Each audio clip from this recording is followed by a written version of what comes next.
The year-end show. Time-honored tradition of creative fields the world over. That final chance to show your parents that college was not a waste of your time and their money. You put up your stuff, and your parents and friends show up and they look at your stuff and they pretend to appreciate just how fucking hard that stuff was, and that's it.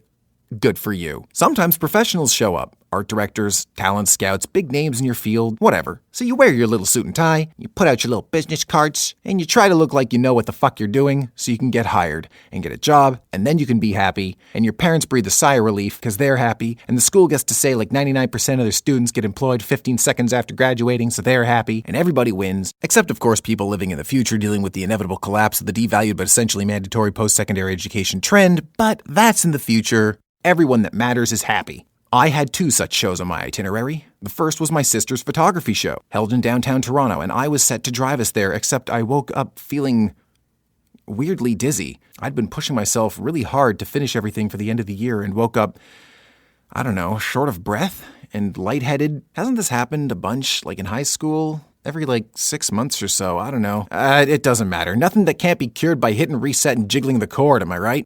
I woke up a couple of hours later, back to normal, so I threw on my suit and I flew downtown, and I played the role of the aforementioned confused but supportive family member quite naturally. I didn't know what I was looking at, I didn't know what any of it meant, and there were these flowery little write-ups beside everything that I'm sure meant something very deep to somebody, but it wasn't me. This was not my domain.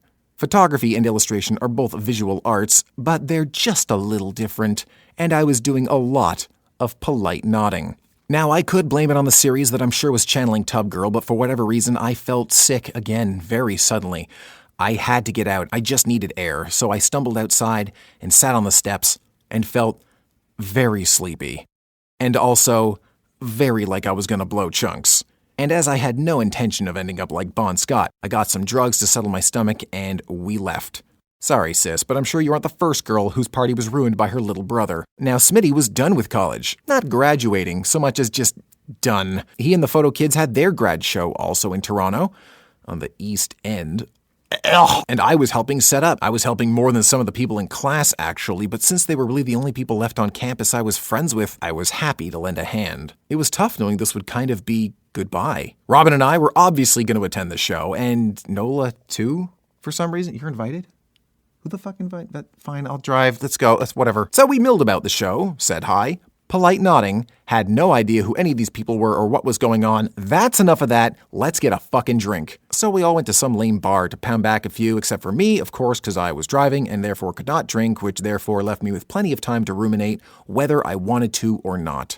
They seemed happy it was over. School, that race to the finish, the worry, the heartache.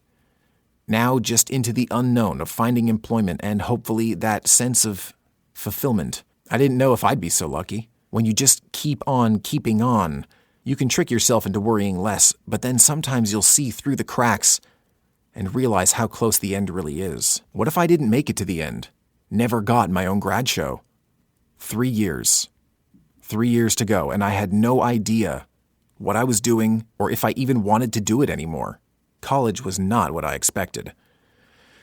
I felt tired. When I could keep my eyes open long enough to pay attention, I felt worried. When I stopped worrying long enough to be rational, I felt like an idiot.